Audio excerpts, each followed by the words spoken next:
Welcome back, everybody, to AFS. And last night or yesterday, a major blockbuster trade with one of my favorite players in the NBA currently went down as Donovan Mitchell ended up getting traded over to the Cleveland Cavaliers. Now, I'm going to be talking about both sides and their part in this, how this is going to affect them. First off, I'm going to be talking about, does Donovan Mitchell make the Cleveland Cavaliers a title contender? Please let me know, your thoughts on this, because Donovan Mitchell is one of the best young stars in the NBA. And unfortunately, the system in Utah over the last couple of seasons, it seemed like he started off so well, beating my Oklahoma City Thunder his rookie year in the playoffs. And it was like, man, this duo of Gobert and Mitchell, this is going to go far. Like, this could win a ring. Like, that's how good they looked. It was like, wow, their duo works. And unfortunately, under Quinn Snyder, they just were unable to ever really get it together. And then the Utah Jazz ended up trading Rudy Gobert. It was like, okay, looks like they're kind of tanking. Boom, Donovan Mitchell is shipped off to Cleveland. If you don't know the full package, Cleveland Cavaliers receive Donovan Mitchell. Jazz received Colin Sexton and basically a sign and trade with Sexton. Lauri Markkanen, Ochai Agbaji, who was the 14th overall pick out of Kansas. Honestly, I loved him coming out of the draft. And then a 2025 first-round pick, 2026 pick swap, 2027 first-round pick, 2028 pick swap, and 2029 first-round pick. So it looks like 3 firsts, 2 pick swaps, a lottery pick from this season, Lauri Markkanen, and Colin Sexton. Major haul right there. Major haul for the Utah Jazz. But let's talk about it from the Cleveland Cavaliers side, okay? First off, you get rid of Colin Sexton. Colin Sexton was already a player where it seemed like that was not the fit for him, right? They hadn't re-signed him, and it was a situation where it was like, Darius Garland is clearly better, and Colin Sexton hasn't taken the jump that maybe they were hoping, when they initially got him out of Alabama. So it was like, okay, we've got Darius Garland. He could be the point. How do we get rid of him? And it seemed like nobody was really wanting him. And it was like, okay, maybe that was kind of just a throwaway piece just to be like, hey, yeah, we'll also give you Colin Sexton. And Utah, I'll talk about that later about why they may or may not want him. But then Lauri Markkanen, again, another player where like I like Lauri's game. When he first started off playing in Chicago, I thought he was a very solid player. But at the same time, he never really developed to the player that it was like, we're watching a young Lauri Markkanen and we're like, man, this guy can shoot. This guy, can dribble. He can't play amazing defense, but he can shot block. He's got great size, great length. He's athletic. I remember when he blocked that ball, hit Steph in the face. It's like, okay. I was like, oh, he's just about the exact same player that he was a few years ago when he first came into the league. And so they're able to dump him off. And Ochai, I really like him as a player. He was someone that I was really looking forward to, watching on the Cleveland Cavaliers this year. But, you're looking at it and it's like, okay, I don't even think he would have started. So I think he would be coming off the bench for them. And then they're able to bring in Donovan Mitchell. And whenever you can bring in a superstar like Donovan Mitchell, or at least, I'll call him a star. Some people may get a little bit upset calling him a superstar, but I'll call him a star. Whenever you bring in a star like Donovan Mitchell, yeah, you may have to give up the 14th overall pick. That's just something that's going to happen. But, for them, they're obviously trying to contend this year. And so let's talk about that roster and let's see, what we think they can potentially do. The only major question that I have with this roster is the size. Really overall, the entire size of this roster makes no sense. I think I love a lot of their players. I love Evan Mobley. I love Donovan Mitchell. I think Jared Allen is a stud. Isaac Okoro, very, very solid. I like Karis LeVert off the bench. I got to say, personally, I think Darius Garland's really good. I'm not like a major Darius Garland fan. So, I'm not one of those people that says, oh, I love this guy. I love this guy. I don't love everybody. Don't worry. But Darius Garland is 6'1" at the point guard position, which is fine. But then Donovan Mitchell is 6'1" at the shooting guard position. So you're looking at that and you're like, oh, that's a little bit undersized. They're both fantastic at scoring the ball. So it, makes up for that. But then you look at Okoro. 6'5", which is, it's fine. Still kind of undersized for a small forward, but it can work. And then you go to the power forward spot. The power forward spot. It's their center. It's their other center, I like to call him. It's Evan Mobley.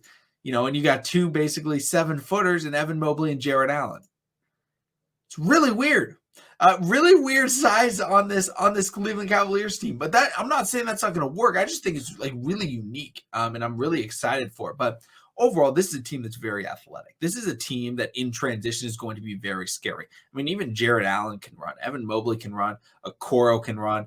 Donovan Mitchell, I believe he won the dunk contest. I know he participated. I'm pretty sure he ended up winning that one when he threw it off the backboard, the double backboard.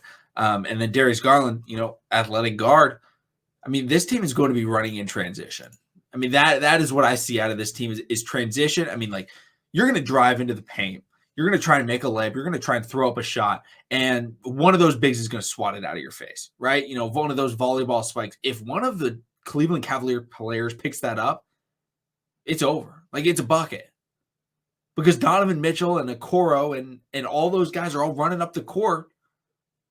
That's really, that may be the toughest transition to stop from a team perspective. Obviously, the Lakers are very tough. Why? Because if LeBron James is in transition, nobody's getting in front of him. But just in terms of sheer athleticism and being able to just run down the court, this team is going to do that. It's going to be really hard. And I expect them to play really fast paced when possible.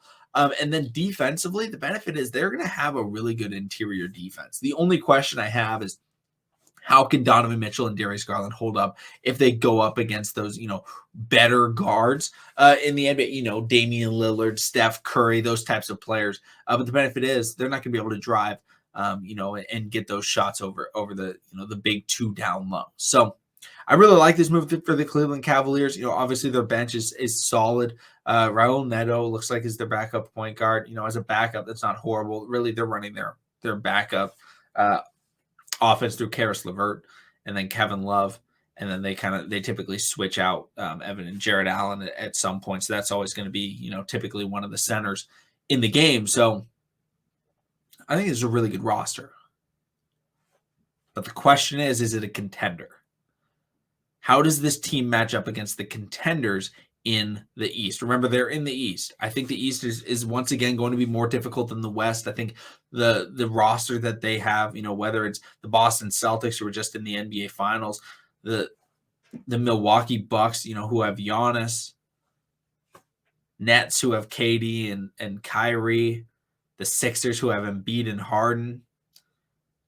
Again, I like a lot of the players on this team, but at the same time, I would love to see it. I love Donovan Mitchell. Donovan Mitchell is one of my favorite players in the NBA. So I would love to see him go head-to-head against, Kevin Durant, be putting shot for shot. I would love to watch that. That'd be a ton of fun. But I don't know if he's at that level yet in his career. So even though I think it's a really solid roster, it's definitely a playoff roster. Last year, they ended up just getting nudged out, in the play-in. I believe they lost to the Nets in the play-in was the first loss. It could have been the second loss. I can't remember. The play-in happened. They didn't make it in. But this is going to be a really solid, well-balanced team. I think they're going to beat the teams that are worse than them because I don't think they're too star-dependent. So I think they're going to be consistently really solid, which is the type of thing that you used to see out of the Spurs, under Popovich and Duncan, where it was like, okay, when they match up against those top teams, it's tough for them to win, especially when they were much older. But at the same time, they'll still be able to win. They could definitely beat. They could go 7 against any team in the East. But game 7, I know Donovan Mitchell is a monster in the playoffs. I don't know if I can trust this team with the youth that they have and the inexperience. Because Evan Mobley and Darius Garland, not a lot of playoff experience. Really, all you're getting is Donovan Mitchell. And Donovan Mitchell hasn't won a playoff series in a while. Not to say it was his fault. I mean, that Nuggets series was one of the best basketball series I've ever seen. Him and Jamal Murray going back at it, back and forth. I mean, that was unbelievable. That showed you the type of player he can be when your team needs him. But can the other guys step up? Because KD has Kyrie to step up, right? Embiid has Harden. Giannis, for one, he's Giannis, but he has Chris Middleton and Drew Holiday. And then Boston, Jason Tatum has Jaylen Brown. So, unfortunately, I don't think they're there yet, but the benefit is they have Donovan Mitchell for like 3 more years. So in a couple of seasons, they're going to get to the playoffs this year. I fully expect that, barring any like significant injuries. They're going to get to the playoffs this year.